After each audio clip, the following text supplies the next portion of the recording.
Donc sur n'importe quel moteur de recherche, vous tapez Arbaro, comme ceci. Vous prenez le premier lien, donc il faut que ce soit écrit arbaro.sourceforge.net. Donc vous cliquez dessus. Ici vous avez un petit aperçu de l'apparence du logiciel. Et là vous voyez des résultats qui peuvent être produits grâce à ce petit outil. Donc vous cliquez sur Project Site, juste ici, et vous téléchargez le logiciel. Une fois que vous l'avez téléchargé, vous le lancez, et on va commencer la création d'un arbre. Donc voilà à quoi ressemble l'interface de ce petit logiciel. Donc du coup, vous regarderez à chaque fois sur le côté droit. Ici, vous avez toujours un dessin qui explique quels paramètres permettent de créer l'arbre. Donc vous avez ici la base, ici le scale et le base size. Vous allez avoir le scale plus ou moins et le scale V. Vous allez avoir le niveau 0, donc en fait c'est le tronc principal. Ensuite vous allez avoir les branches principales, ici en level 1, puis des branches secondaires et tertiaires, en level 2 et 3. Donc évidemment, plus vous allez avoir de branches, plus le fichier va être lourd à importer dans le Blender, et plus le rendu va être long. Par contre, plus votre arbre va être sympathique. Donc vous faites File et Nouveau, ou sinon vous faites File et Save As. Donc moi je l'ai enregistré dans Arbre Tuto 3. Vous pouvez être enregistré. Et maintenant on va pouvoir commencer notre premier arbre. Donc pour ça, j'ai testé plusieurs petits paramètres. Donc je vous donne le paramètre, mais vous pouvez évidemment créer vos arbres et puis aller trouver des paramètres qui sont proposés sur internet. Donc pour le moment, vous allez aller dans General ici, le premier onglet, dans Tree Shape, et ici vous allez sélectionner Shape, vous allez mettre Hemispherical, pardon. Et en base size, ici vous allez mettre 0,2. Donc vous voyez que le base size, si par exemple je mets 0,5, on voit du coup les branches qui vont être beaucoup plus hautes. Donc une nouvelle fois ici, vous faites varier les paramètres et vous voyez ce qui permet de changer ou pas. Donc en génération de vue ici, vous pouvez simplement faire pivoter l'arbre sur lui-même. Et c'est tout ce que ça permet de voir. Mais je vous rassure, on voit très bien la génération de l'arbre. Et sur le côté en haut à droite ici, vous allez avoir une vue du dessus pour voir comment sont orientées les différentes branches. Donc ça va être pour le shape, vous allez voir, vous avez conique, vous avez en flamme ici. Donc moi j'en prends un classique comme ça, hémisphérical le deuxième. Pour le tronc, maintenant, radius, en lobe, vous allez mettre 3. Donc vous voyez à chaque fois à quoi ça correspond. Donc vous avez ici le petit dessin, radius ça va être la largeur, et radius multiplié par le flair, ça va vous donner un petit peu l'élargissement de la base. Ici vous avez des paramètres qui vous sont indiqués, lobe 3 et lobe des 0,5. Donc c'est en fonction de ce que vous voulez ici pour l'arbre. Donc dans flair, moi j'ai choisi 1. Donc c'est juste pour avoir une base un peu plus élargie. Et ça, ce sont des paramètres qui peuvent être modifiés dans Blender. Une fois que vous allez importer votre arbre dans Blender, vous pourrez l'éditer comme n'importe quelle mèche. Maintenant, dans Leaf, alors, pour Leaf, ici j'ai mis 30. Dans Leaf Scale, ici j'ai mis 0,15. Dans Scale X, j'ai laissé à 0,5. Et dans le Leaf Bend, j'ai laissé à 0,3. Donc là, après, j'ai laissé les paramètres par défaut. Alors, Leaf Shape, on laisse à disque. Ensuite, vous allez aller dans le premier niveau. Donc là, ça va être pour le tronc. Dans Splitting, ici, moi j'ai choisi 0,1. Donc vous voyez qu'à chaque fois, vous avez des nouveaux dessins qui expliquent vraiment tout ce que permettent les paramètres. Et dans l'angle, j'ai mis 50. Maintenant, dans curvature, je sais pas comment on prononce ça, dans curve résolution, j'ai mis à 30, comme ceci. Curve 0 et curve V, j'ai mis 400. Maintenant pour le level 1. Ici, dans splitting, j'ai mis à 0,2, l'angle à 45, et curvature, la résolution j'ai mis à 15, et curvé à 200. Comme ceci. Donc, vous voyez, ça me fait un arbre un petit peu biscornu, mais ça fera un arbre qui sera assez volumineux. Donc j'ai rajouté un niveau 2. Voilà, donc pour le splitting, là j'ai mis 0,3. Pour l'angle, j'ai mis 20. Faut pas que ça fasse trop non plus. Curvature, en résolution, j'ai mis 10. Comme ceci. En curve, j'ai mis 45. Et en curve V, j'ai mis 150. Et maintenant, dans branching, dans 2 branches, ici, j'ai mis 25. Voilà. Donc là, ça me fera vraiment un arbre touffu. Donc maintenant que vous avez sélectionné tous vos paramètres, vous faites File, vous faites Save, et ensuite vous refaites File, et là vous choisissez Export Tree. Donc vous cliquez. À partir de là, dans Export, vous allez cocher For Stem, et vous allez cocher For Leaves. Donc c'est pour les UV Coordinates. Comme ça évitera de faire un UV Mapping. Le logiciel s'occupe de le faire directement. Donc dans Blender, on va pouvoir ajouter des couleurs pour chaque feuille et pour chaque tronc.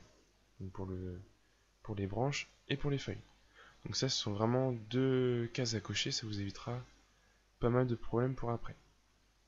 Donc là, vous faites Start. Maintenant, il a créé, il a fini. Maintenant, on n'a plus qu'à aller dans Blender pour importer notre nouvel objet.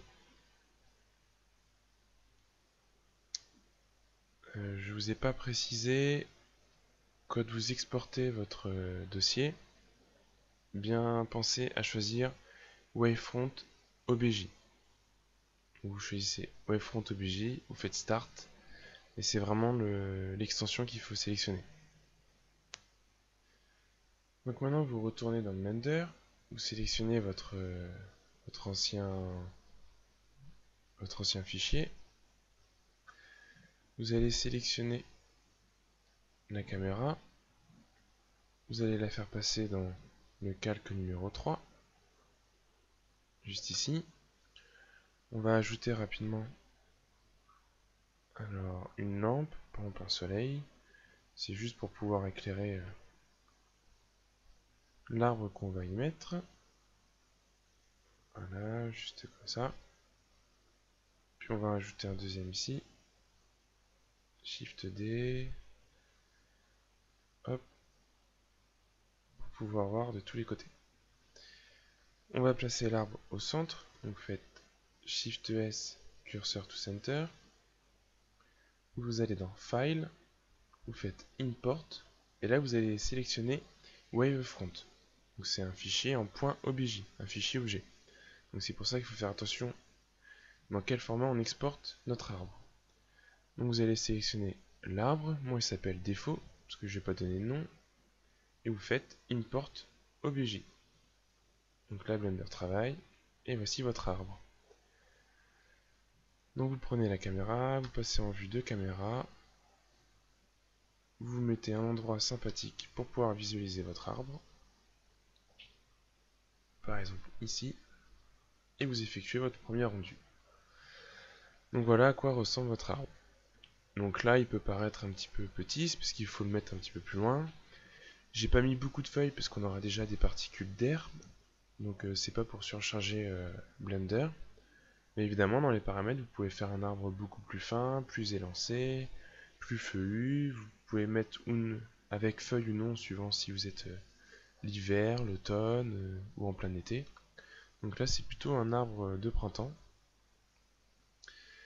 Et donc voilà à quoi ressemble votre objet. Donc là, vous pouvez le sélectionner, vous pouvez passer en mode édition. Et là, comme je vous l'avais dit, vous pouvez modifier chaque élément.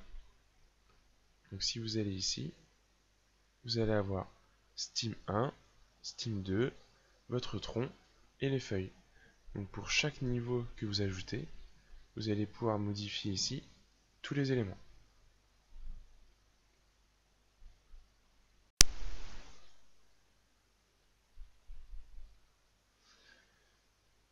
Donc on va ajouter une texture. Vous sélectionnez ici votre tronc, donc trunk. Vous pouvez le sélectionner ici. Un matériau, donc il y en a déjà un qui a été ajouté automatiquement par le logiciel. Vous allez ajouter une texture, vous faites nouveau, vous allez l'appeler, on va garder le nom anglais pour que ce soit cohérent. Ici en type, on reste sur image. Vous allez ouvrir votre image, donc moi je suis allé toujours sur le site cgtexture.com pour sélectionner une texture. Donc ma texture c'est celle-là, elle s'appelle Bark Deciduous. Et donc du coup j'ai choisi dans Wood, ensuite Tree Bark et ensuite Deciduous. Donc à partir de là, vous sélectionnez votre image, vous descendez. Pour le mapping, dans Coordinates, vous allez choisir UV. Et là ça fonctionne directement, c'est simplement parce que quand vous avez exporté votre modèle, vous vous souvenez, vous aviez coché la case UV Mapping for Steam et Leaves. Donc du coup, le logiciel, que vous allez importer votre modèle, il a directement créé un développement pour le UV mapping. Donc là, si on effectue un rendu, vous voyez que la texture est assez étirée au niveau du tronc. Donc pour pallier à ce défaut, comme c'est un arbre qui va être utilisé assez loin sur notre scène, on va tout simplement répéter l'image. Donc ici, vous allez pouvoir répéter, alors vous allez mettre par exemple 4 et 4, vous allez effectuer un nouveau rendu, et là vous voyez que l'image est beaucoup moins étirée. Donc là on ne voit pas forcément ici, mais alors attendez, on va modifier la vue de la caméra pour se rapprocher, comme ceci, un petit rendu, et là on voit du coup que l'image est beaucoup moins étirée. Alors maintenant on va passer à 6, on effectue un nouveau rendu, alors on va du coup mettre 1 en X et 6 en Y, et voilà. Donc du coup vous essayez d'abord suivant les Y et ensuite suivant les X. Alors, on va voir s'il faut en rajouter beaucoup ou pas. Donc là par exemple vous voyez, rien que 2 c'est pas assez, mais rien que 4, 5 déjà c'est pas mal. Donc du coup on va pouvoir laisser comme ça. On va en mettre simplement 5. Pour le matériau, donc vous voyez le specular intensity, vous allez le mettre à quasiment 0. Voilà, ça va éviter de. Comme ça on va éviter d'avoir un effet de brillance. On veut vraiment un matériau mat ici. Et maintenant qu'on a fait ça, on n'a plus qu'à appliquer cette nouvelle texture aux autres branches. Donc les branches de niveau 2 et 3. Donc ici vous allez voir c'est Steam 1 et Steam 2. Donc du coup vous sélectionnez votre tronc. Ensuite vous faites Shift, clic droit pour sélectionner les branches de niveau 1. Et ensuite toujours Shift, clic droit pour sélectionner les branches de niveau 2. Voilà. Donc là vous voyez ici dans l'outliner, vous avez bien sélectionné Steams 1, Steams 2 et Trunk. À partir de là, vous pouvez aller dans Objet et Link, que vous trouvez ici, ou alors simplement faire CTRL L. Et là, vous allez faire un lien pour les matériaux. Vous validez. Ah, donc c'était l'inverse. Il faut d'abord sélectionner Steam 2 Shift Stim 1 et ensuite le tronc. C'est toujours le parent en dernier. Donc vous faites CTRL L, sinon vous faites CTRL Z pour revenir en arrière, CTRL L. Là vous faites matériaux et du coup votre texture a bien été appliquée ici pour tout le tronc. On fait un rendu et on a bien du coup les branches ici qui ont été texturées à partir de notre image. Alors évidemment vous pouvez sélectionner plusieurs textures différentes, vous pouvez faire un UV mapping plus approfondi si vous voulez pas avoir d'éléments comme là au milieu. CTRL ALT 0. Ici là vous voyez bien que le joint entre le tronc et les premiers niveaux de branches est assez marqué. Donc ça, ce sont des éléments que vous pouvez par la suite modifier, mais là, comme je vous le répète, c'est un arbre qui va être mis assez loin, donc on n'a pas besoin d'avoir un niveau de détail super important. Donc maintenant, on va simplement texturer les feuilles, juste ce qu'il nous reste à faire. Et donc pour ça, vous allez sélectionner vos feuilles. Donc chez moi, ça s'appelle Leaves. Vous pouvez modifier si vous voulez. Ensuite, vous allez créer un nouveau matériau. Et je vais prendre le premier. Donc je vais le prendre à 0,2, 0,4, 0. Comme ça. La texture, donc je vais juste remettre la texture. Texture Leaves. En cloud. Et donc là, vous voyez qu'on a du vert qui est apparu. Donc dans l'outliner, vous allez pouvoir décocher les yeux à côté de Stim et Trunk. Ça va être pour pas qu'ils apparaissent à la vue 3D. Et pour que le rendu soit plus rapide, on va également décocher les caméras. Donc du coup, là, on est un peu trop près. On va placer les feuilles. Et on va pouvoir lancer un rendu. Donc là, vous avez les feuilles avec les matériaux qui ont été appliqués. Donc si on voit du rose, c'est parce qu'on est en cloud. Et en cloud, on a laissé sélectionner ici, tout en bas, l'influence de la couleur. Et la couleur, c'est celle-ci. Donc pour le moment, vous allez décocher. Vous allez lancer votre rendu. Et là, vous avez bien votre vert. Vous allez ici, dans RGB to Intensity. Et vous allez sélectionner un deuxième vert. Donc moi, j'ai pris du 0,3, 0,5 et 0. C'est un vert qui est un peu plus jaune, un peu plus mat. Et du coup, normalement, ça va venir changer. Alors, il faut cocher Influence Color, qui est ici, en dessous de Diffuse. Et normalement, voilà. Ça rend des feuilles un peu plus réalistes, parce que on n'a pas la même couleur verdâtre sur toutes les feuilles. On va apporter comme ça un petit peu de couleur. Donc évidemment, vous pouvez changer le size ici dans le cloud. Et là, du coup, si on prend les deux, vous allez bien avoir les deux couleurs qui vont être appliquées sur votre matériau. Donc ce qu'il est possible également de faire, c'est rajouter une deuxième texture. Donc là, vous aviez texture Leaves. Vous allez faire la petite croix. Vous allez en rajouter une deuxième. Alors, c'était pas ça. Voilà, je sélectionne la deuxième, pardon. Je fais nouveau. Et là, vous allez mettre feuille, couleur. Donc vous gardez en cloud, comme ceci. Vous descendez, comme au début. Donc là, on laisse en générer. Vous passez pas en UV parce qu'on va pas appliquer une texture à partir d'une image. Donc c'est toujours généré. Vous laissez cocher ici l'influence de la couleur. Et ici, vous n'allez pas prendre du rose. Mais là, pour vous montrer, vous allez sélectionner un petit orange. Vous allez passer en slot numéro 3 et vous lancez un aperçu. Et là, vous voyez, vous avez plutôt des couleurs automnales. Donc à partir de là, vous pouvez vraiment modifier les couleurs de vos feuilles.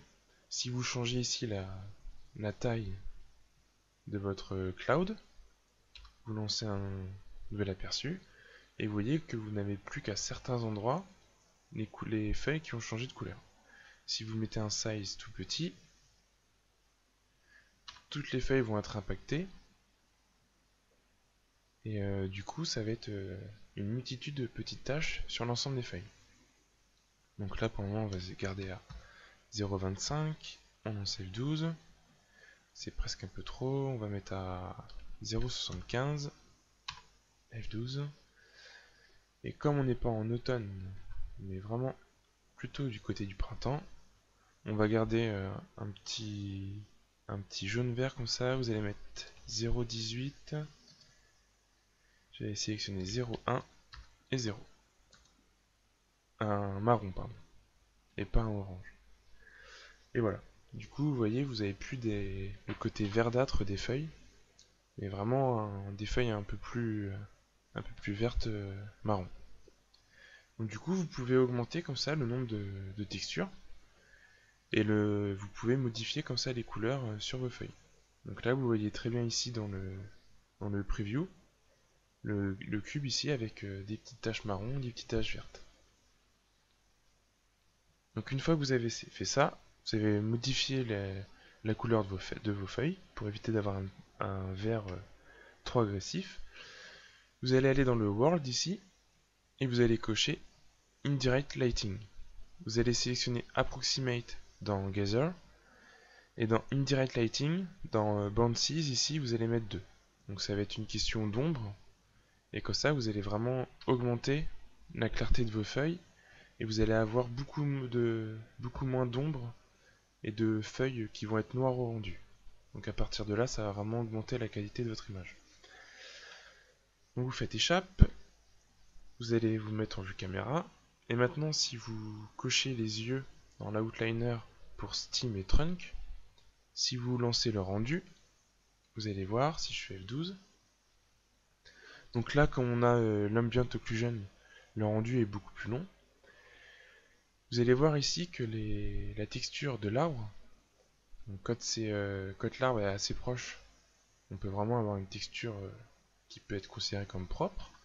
À partir du moment où je vais éloigner l'arbre, vous allez voir qu'avec les paramètres qu'on a choisis, si je lance un rendu, vous allez voir que l'arbre est beaucoup trop pixelisé. Donc c'est parce qu'on a trop étiré notre texture. Donc du coup, vous allez sélectionner le tronc, vous allez dans texture,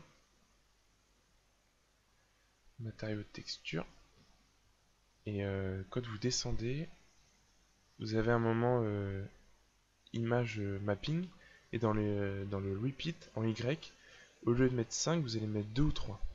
Et du coup, si vous lancez des rendus, vous allez voir que votre tronc est beaucoup moins pixelisé et que la texture est moins étendue en fait. Voilà, donc 3, c'est déjà pas mal, on va même mettre 2, et normalement ça devrait être beaucoup mieux.